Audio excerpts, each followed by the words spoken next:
อยากขอบใจทุกคนสำหรับคอมเมนต์และกำลังใจในวิดีโอทวิตของข้อย มันเป็นกำลังใจที่ดีหลายสำหรับคนกำลังเริ่มต้น หลังจากที่ข้อยได้ลงวิดีโอทวิตไปเนาะ มีคำถามหนึ่งที่น่าสนใจเข้ามาข้อยเชื่อว่าหลายคนกำลังคิดอยากจะเริ่มต้น ก็อาจจะมีคำถามนี้อยู่ในใจ นั่นก็คือการสร้างช่องยูทูบในปี2025มันช้าเกินไปบ่คำถามนี้เป็นคำถามที่ดีหลายเนาะเพราะเมื่อเราเบิ่งไปรอบๆเราจะเห็นช่องยูทูบเบอร์เก่ง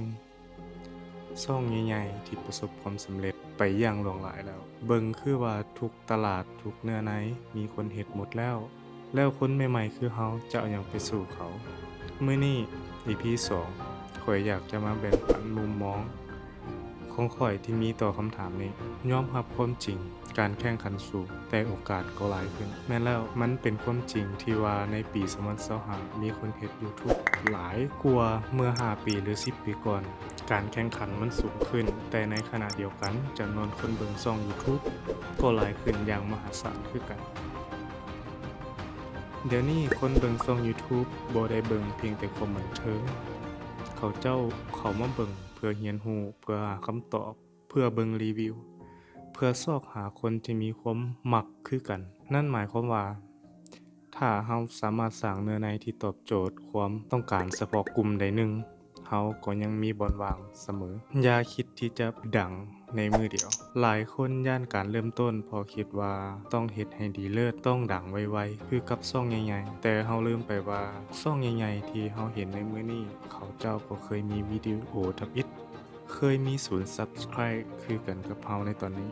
สิ่งที่ข้อยกำลังเฮ็ดอยู่กับช่องนี้ก็คือการพิสูจน์แนวคิดนั้น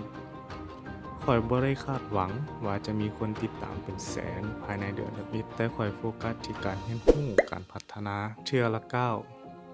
มื้อนี้เฮ็ดวิดีโอให้ดีกว่ามื้อวาน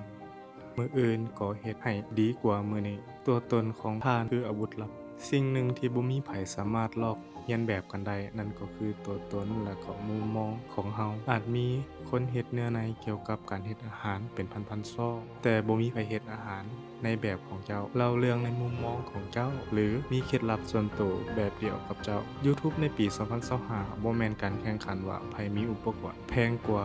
แต่มันคือการแข่งขันว่าไผสามารถสร้างความสัมพันธ์กับกลุ่มผู้ชมได้ดีกว่า ความจริงใจและการเป็นตัวตนของตนเองนี่แหละคือสิ่งที่เฮ็ดให้คนอยากติดตามเราสรุปแล้วมันช้าไปบ่สำหรับข้อยคำตอบคือบ่ช้าเกินไป ถ้าเราเริ่มต้นในมื้อนี้ มันอาจจะช้าเกินไปถ้าเรารอท่าอีก1ปีหรือ2ปีข้างหน้าแล้วค่อยมาถามคำถามเดิม แต่ถ้าเราตัดสินใจลงมือเฮ็ด ทดลอง เรียนรู้ และม่วนไปกับมันตั้งแต่ต้น โอกาสก็ยังเกิดขึ้นเสมอ การเดินทางของช่องนี้ก็คือการทดลองของข้อยเอง เรามาเบิ่งกันต่อไปว่าอีก1เดือนข้างหน้าช่องของข้อยแนวคิดนี้จะเป็นจริง